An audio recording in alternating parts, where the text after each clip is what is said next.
Good evening, ladies and gentlemen. My name is Mikhail Katsin. I'm the head of Office for International Relations of the National University Odessa Law Academy, one of the leading institutions in the South Ukraine.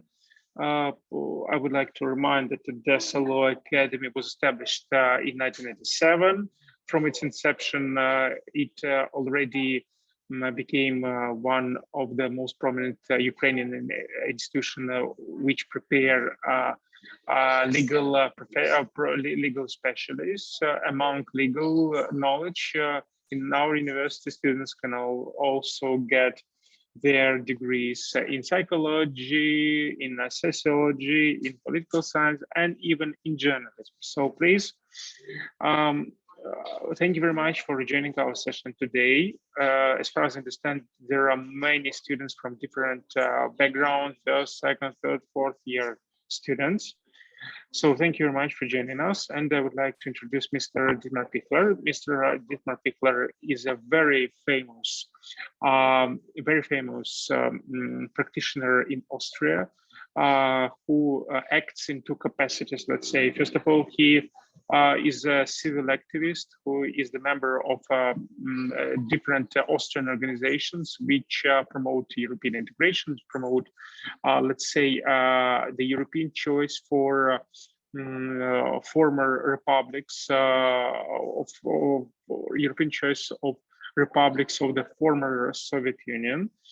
Secondly, Mr. Piechler devotes his time and efforts to detect all fakes and lies which Russian propaganda try to pull to the West, especially since Russia started its invasion into Ukraine. So Mr. Piechler is a very serious practitioner who tries to detect these lies and fakes and tries to bring Russia accountable for everything Russia, for all crimes Russia is doing towards Ukraine.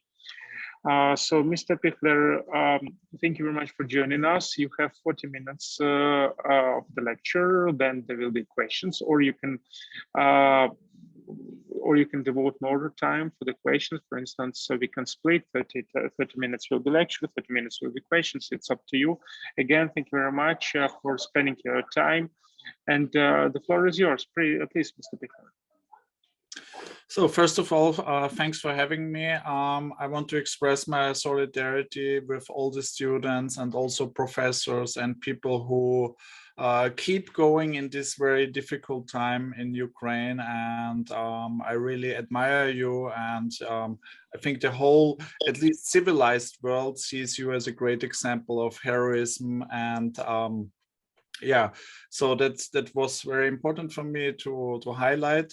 I would like to share my screen if it's possible. I have a few slides just for my own orientation, because if I don't use it, I will forget some points.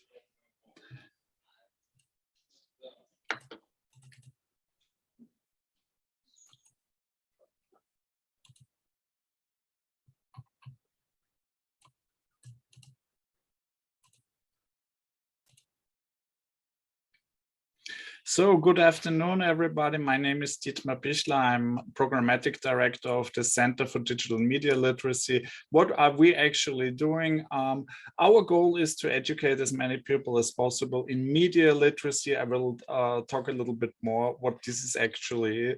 What we understand when we say media literacy.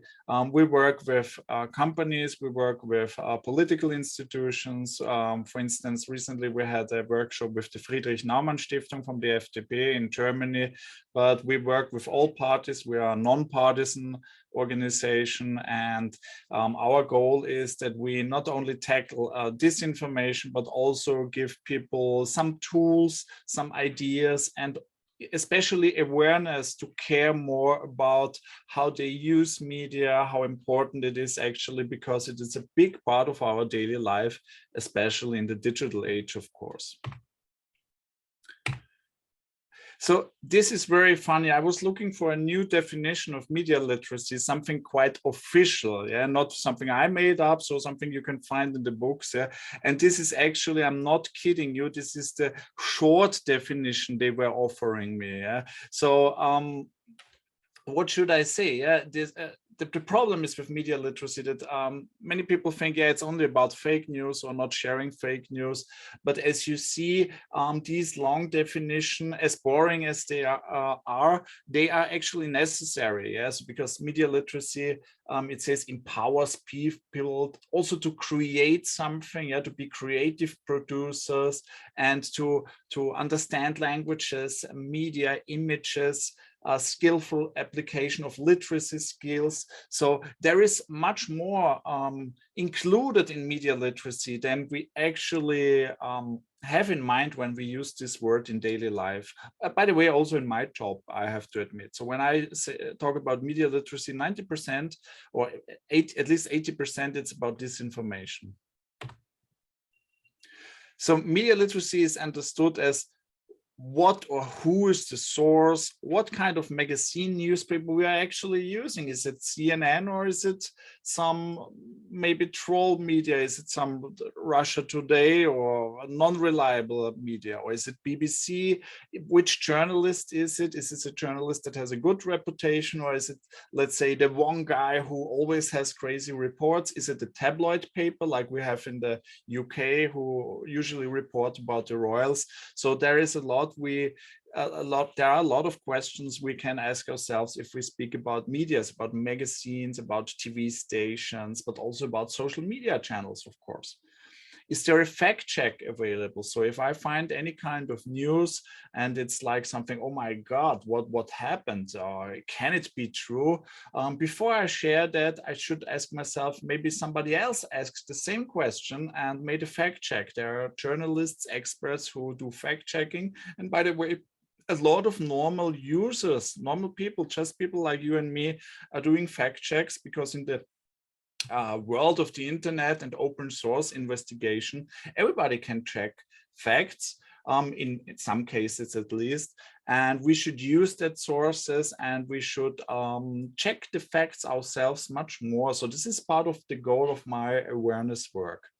And then we have the question, sharing is caring, or am I sharing fake news? Am I doing something good when I share this news, or am I causing harm? Harm for me, for my own reputation, because it harms my reputation when somebody finds out that I was sharing something that is actually not accurate. It is not true, disinformation, fake. And by the way, it happens to everybody. So I cannot say that I never shared anything with my friends, colleagues that is 100% accurate. So it happens to everybody, but the goal of media literacy and to be aware of disinformation is that we reduce these cases of sharing this information as good as we can. And not only when we speak about other people, about our families, about our friends, but also about ourselves, because media literacy is always something that you start with yourself. So this is this page, this slide is actually the cliche of media literacy. This is what everybody speaks about in daily life, in politics. I think we need to speak much more about it, and we need much more awareness for all of that. But this is what we usually hear when we speak about the term media literacy. But there's much more. Media literacy is also, as you can see here, it's about technical skills. It's about, am I even able to build a website? Am I able to build a social media page? Do I know how the algorithm of Facebook works? Do I have any kind of access to media? Do I know where is the next internet spot? So for instance, next week, I will visit the father of my sister. So and he has a house, and he lives in the countryside of Austria, and I heard he has no Wi-Fi in his house. Yeah? So I need to know, how can I create a Wi-Fi spot with my phones, to use my laptop. All these skills, this is all a part of media literacy. And then we have law.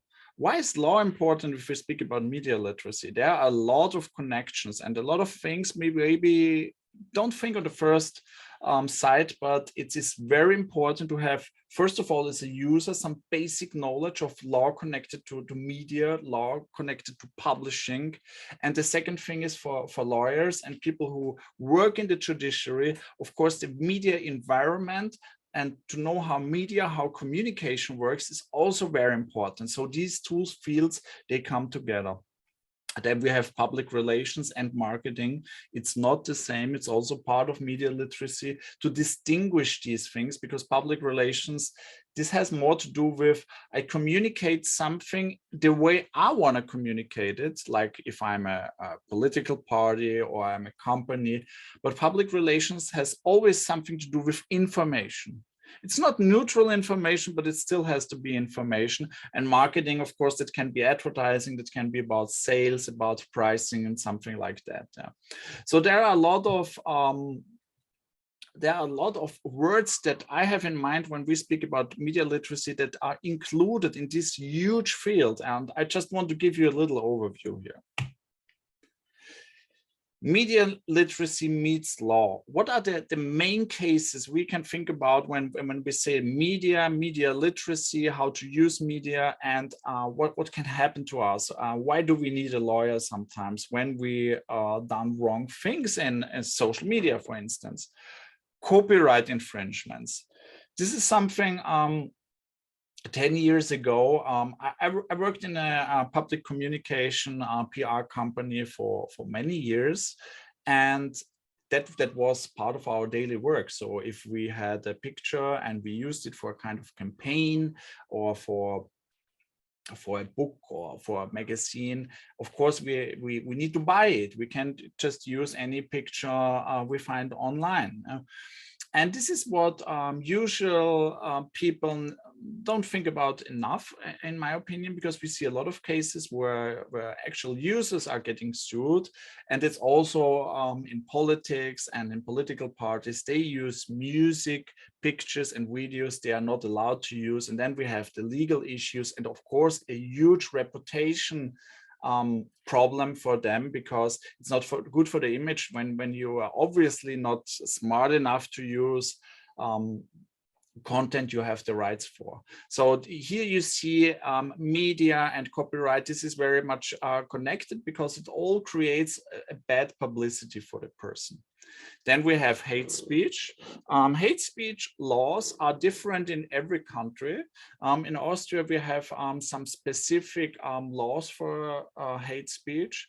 I think it's very, on the philosophical level, it's very difficult to distinguish what is hate speech, what is still freedom of speech.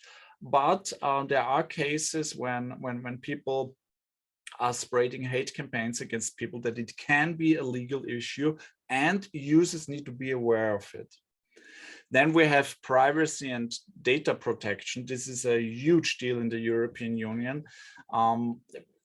For companies, it's a very difficult situation, because there are huge databases and you need to confirm all contacts you have to your clients. And it can be a great problem if you got sued because you sent a lot of emails to people you're not allowed to send, or you publish some information you're not allowed. And data protection also in Austria is always the reason somebody on the phone doesn't help you. So if you have a problem with your phone provider or with some insurance and you call for your mom to help her, maybe she's an elderly person, it's difficult for her, and then they tell you, we cannot help you because of Datenschutz, data protection.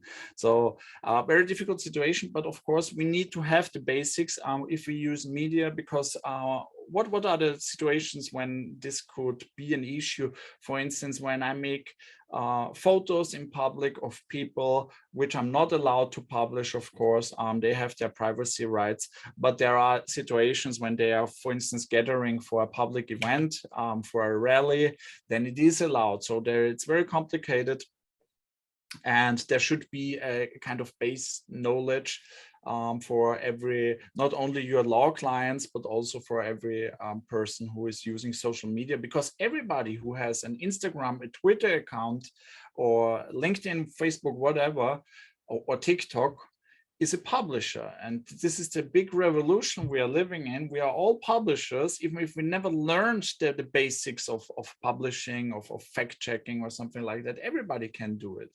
So we have more or less the technical skills, but it's much more, of course. And then I find this field very interesting also, has a lot to do also with political propaganda, etc. Special laws against propaganda.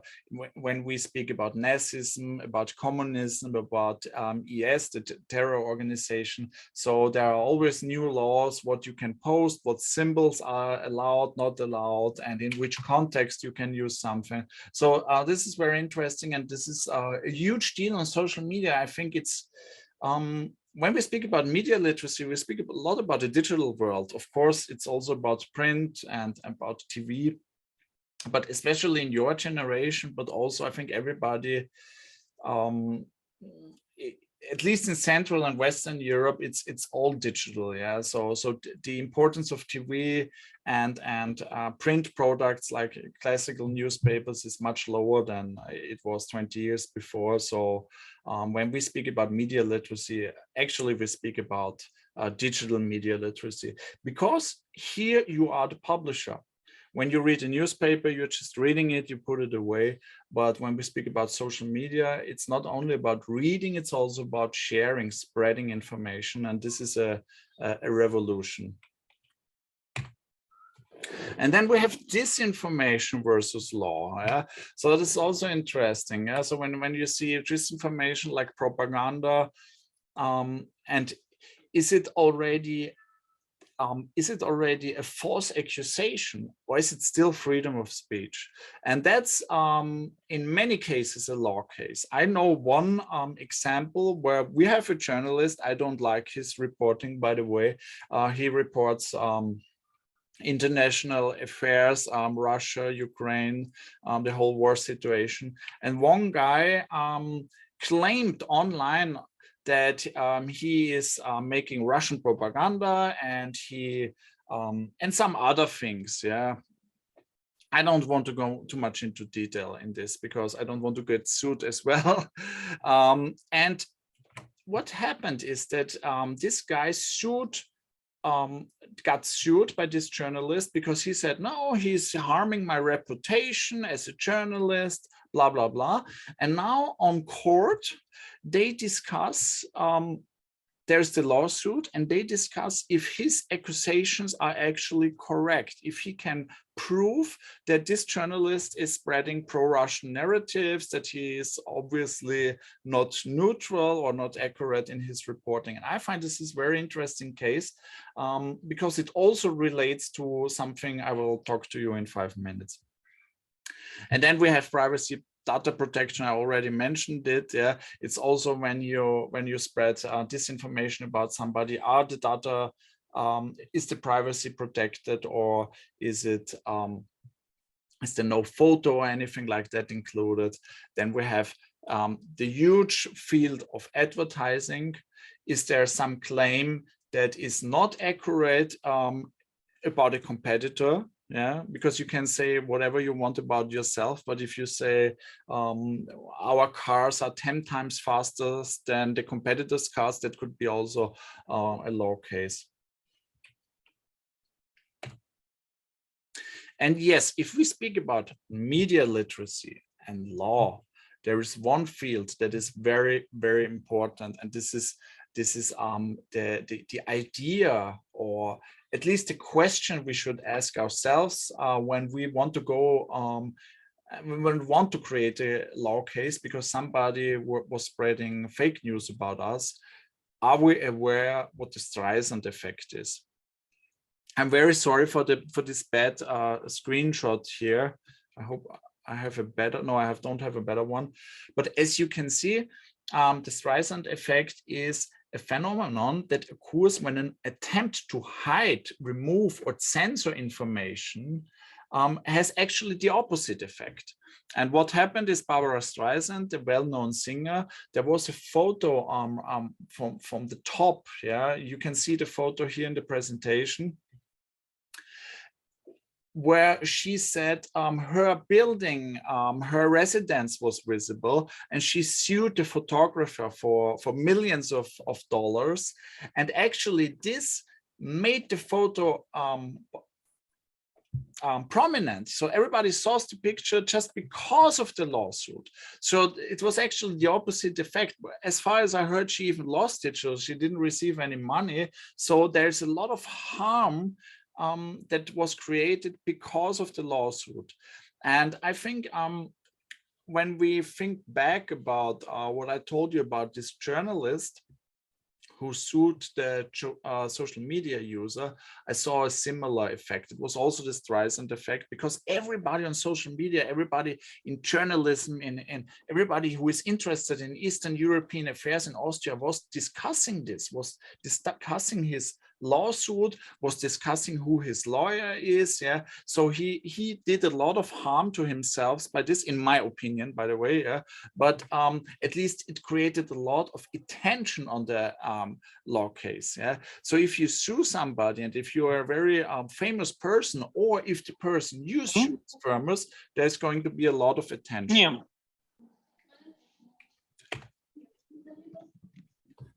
So we see disinformation versus law. It's always about freedom of speech versus false accusations. It's about hate speech versus freedom of speech.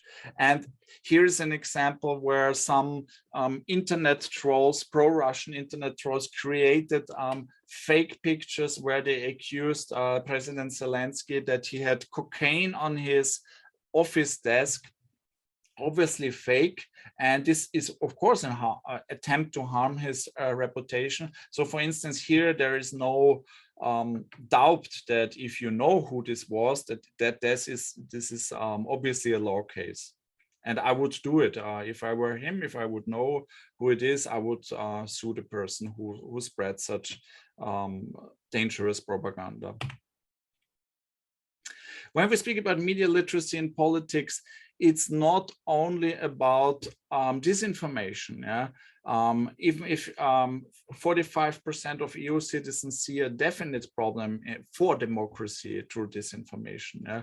But it's also the idea, and we discussed it a little bit, politicians have a very bad image, and media literacy can help to at least avoid mistakes that cause the bad image. Yeah, because we see we say politicians are spreading disinformation, politicians are accusing other people of bad things, they spread strange videos. So I can tell you just about Austria, there are so many cases where our politicians are completely responsible for their bad image themselves.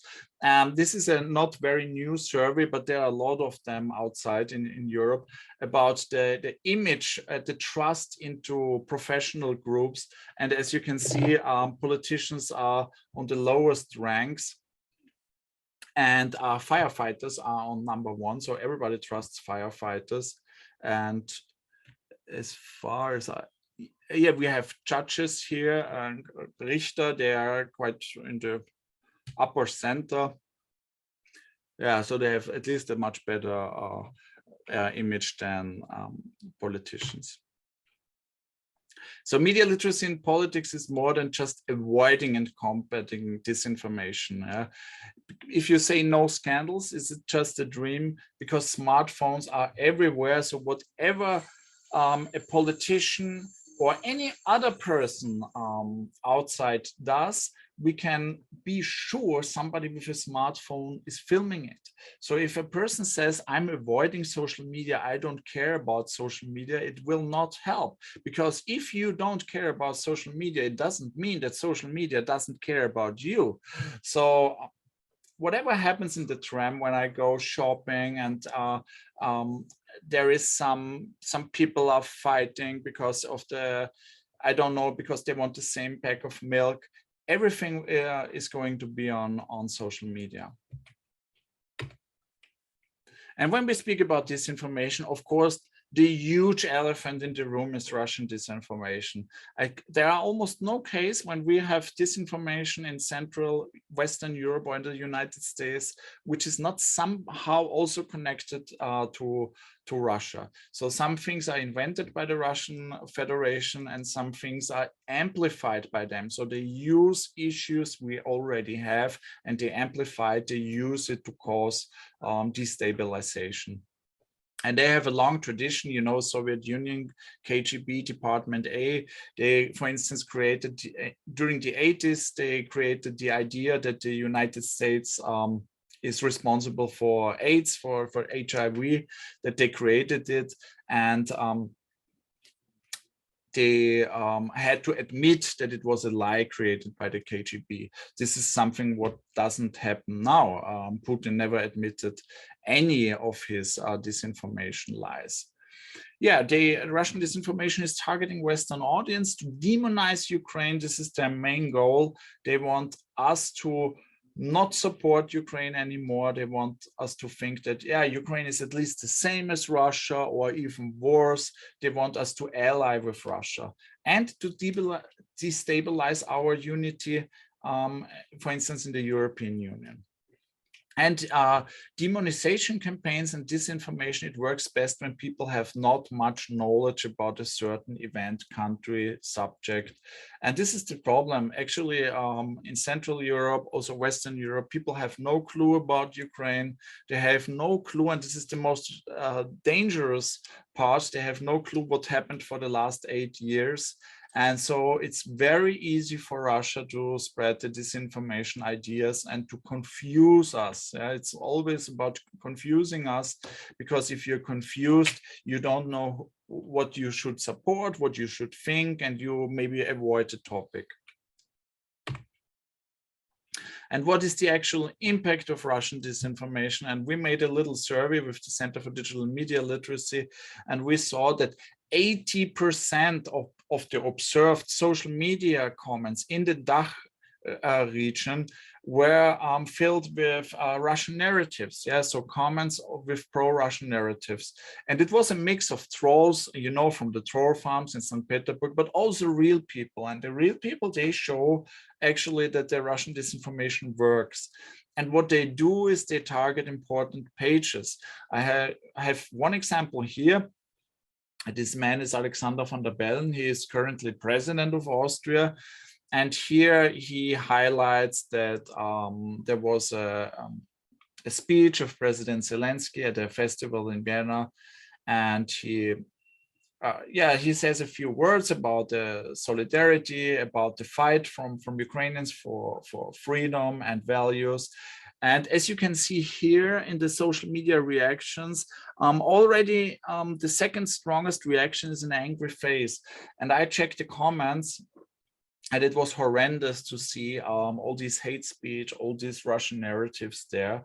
And what the trolls do, they always like to target very important pages, because then they have a lot of reach.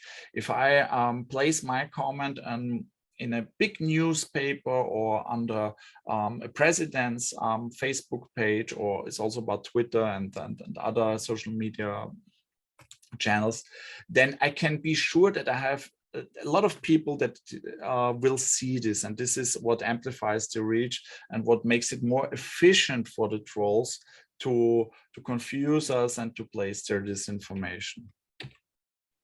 Yeah, thank you very much. I'm ready for your questions.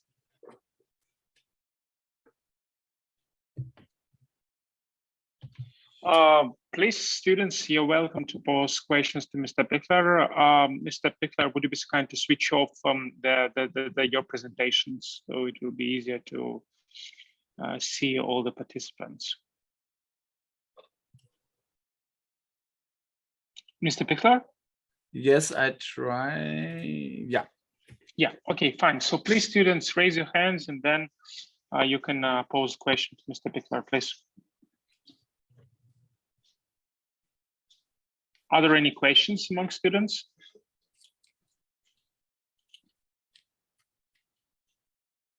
Are there any questions? Okay, Mr. Piechler, then let me ask you a question. So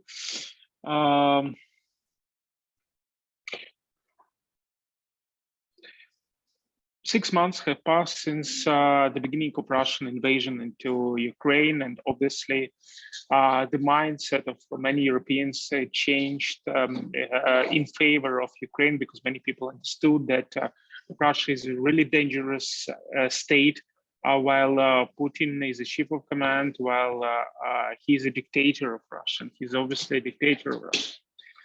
So if we are talking about the tolerance to propaganda, do you see or do you feel that now Europeans are more tolerant to propaganda than they, I mean, not tolerant to propaganda, but are they aware that many things that, let's say, they used to believe are fakes that Russia used to spread about Ukraine?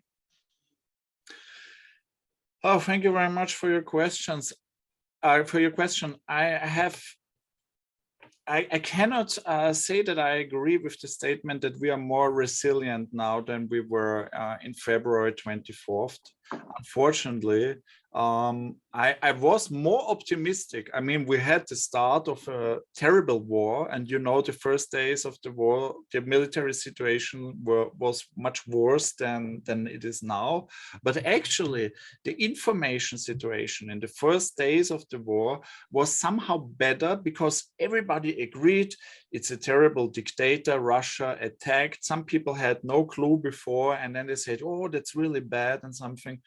And the Russian disinformation machinery was not ready to attack European societies, Western societies, because they were very busy with their domestic audience.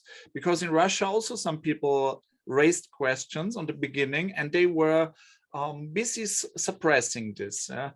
But now I can tell you I'm super not satisfied with the whole discourse. There are a lot of people spreading Russian disinformation exactly like it was in 2014. Every day I have these deja vu feelings, because I'm following Russian disinformation, especially about Ukraine, since 8 years. And for me, it seems that we are now on a point where there are more parallels between 2014 and now, if we speak about this disinformation and the whole discussion, the discourse, than in February. And I think I agree, if I don't want to put it that pessimistic, I agree there are more people now aware and interested. So we are not, in Austria, we are maybe hundreds who care. It's not much, who really follow and analyze and debunk disinformation and stuff. And in 2014 we were maybe 10 or 12 people, so I know everybody personally who cared. Yeah, so now we arranged our environment a little bit better if it's about discussing all these topics. But if you think about the general population, I have to say, not only about Austria, also about Germany, things at the moment are getting worse. As long as this war lasts, the more Russian disinformation is attacking us, and unfortunately they succeed in many parts. Thank you very much, Mr. Piechler, and I would like to pass the word to Bogdan Grisko. Please, Bogdan, you're welcome. Bogdan? Okay, let's then go to Ivanchenko. Bogdan, please, you're welcome as well. Please.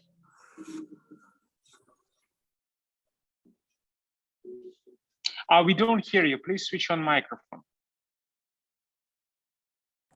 Can you hear me now? Yeah. Super.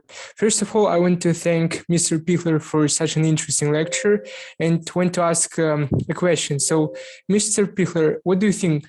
Are there any objective, impersonal resources of information that people can totally trust, or we should check all the news, even if they are posted, for example, on such a popular and trusted resources as, for example, CNN, BBC, Washington Post, and others?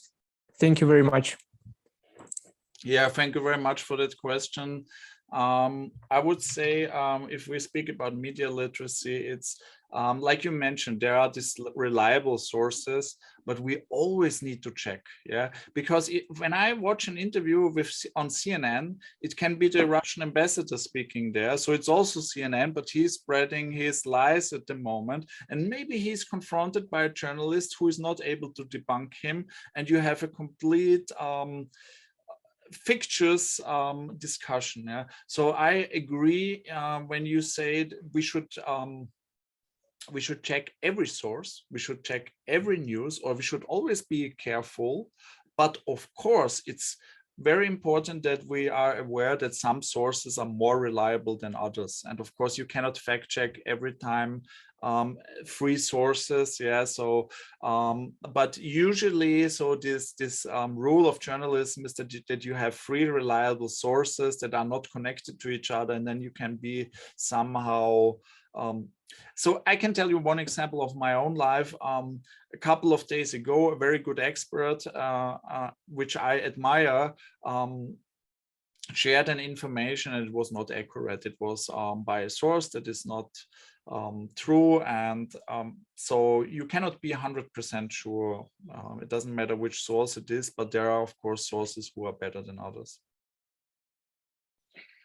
Thank you very much, Bogdan. Other questions, please, students, raise your hands, and you're welcome to pose questions, because you see Mr. Piechler is a very prominent specialist in the he prepared very good informative lecture.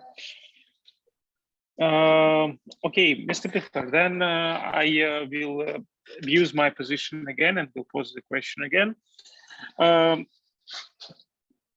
We always talking about Russian propaganda, obviously, because Russia is now this terrorist state, because again, Russia, act like a terrorist state towards Ukraine and only Ukraine.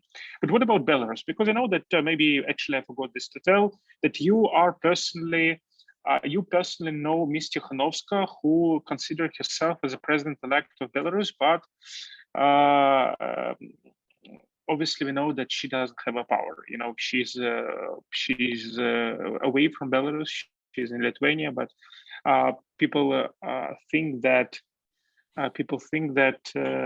she's elected president, because we remember how many people they went to the streets when after election, Central Election Committee in Minsk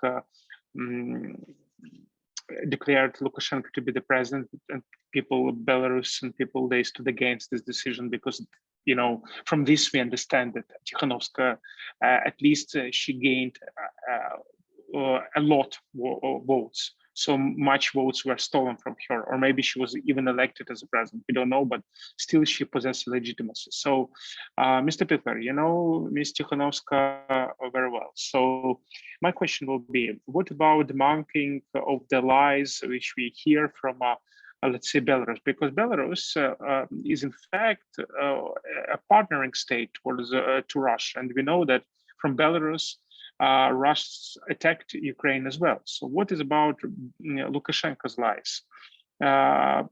Do Europe actually debunk these lies? How much lies you can detect Belarusian lies across European media outlets? What do you think?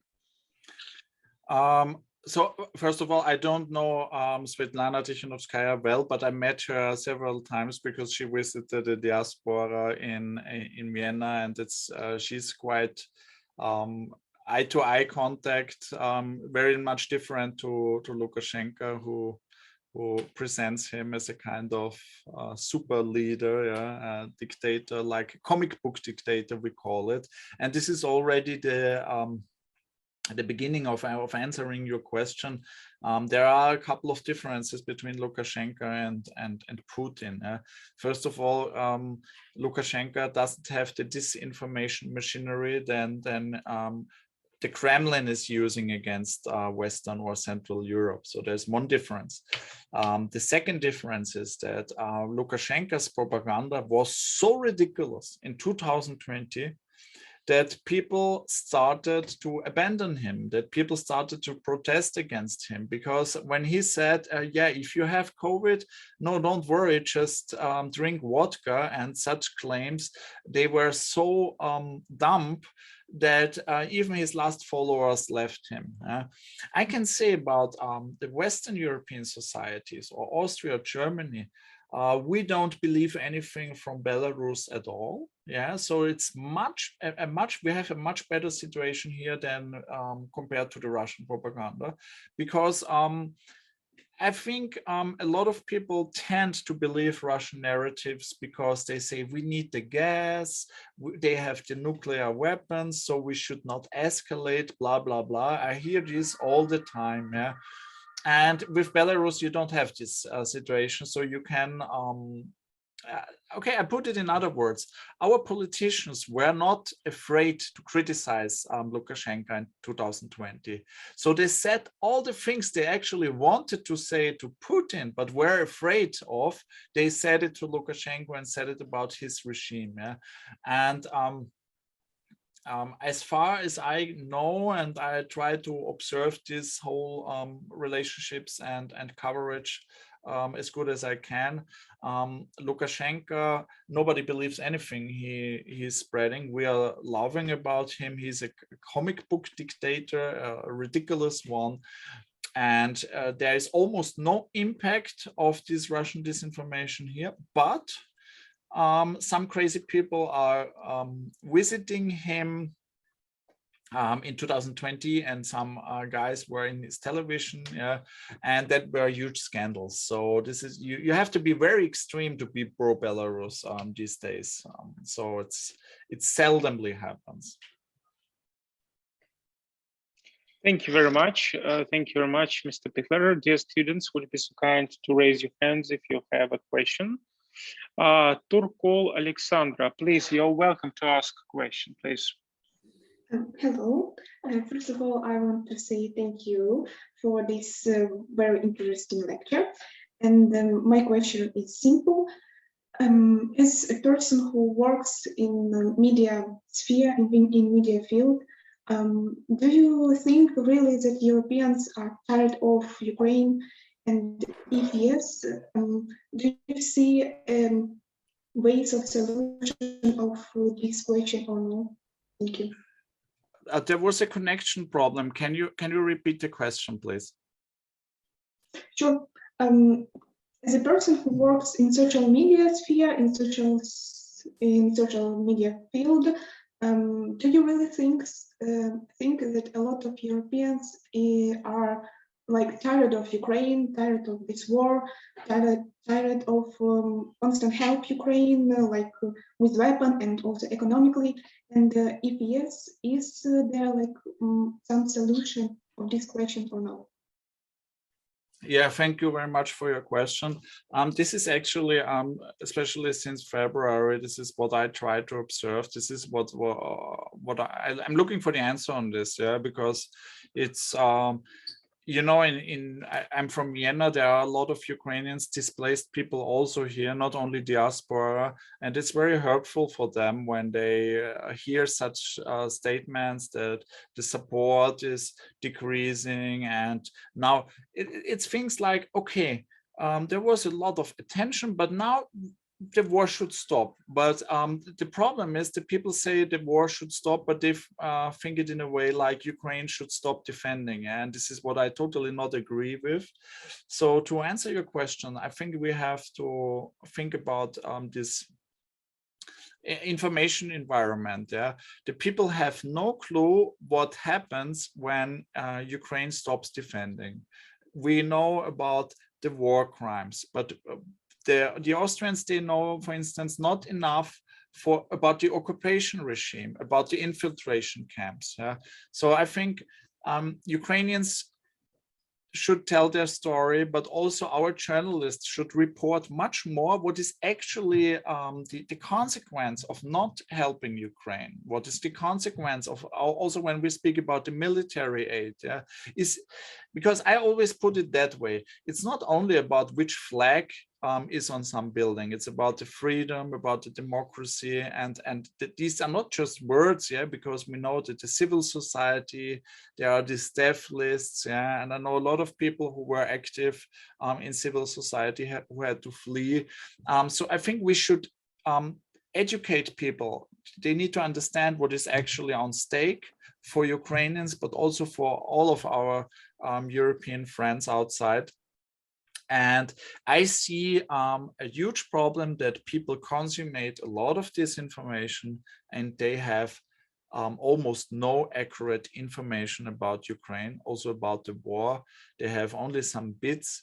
And then when they put their menu and they say, no, maybe it's easier for me if I just ignore it, there was too much. But for me, as somebody who is very involved and quite well informed, for at least for a Western European, for me it's also on some days it's not understandable and hurtful to see, because it's against every human empathy.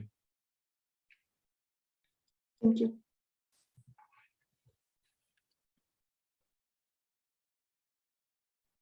Okay, thank you. Are there any questions to Mr. Piechler?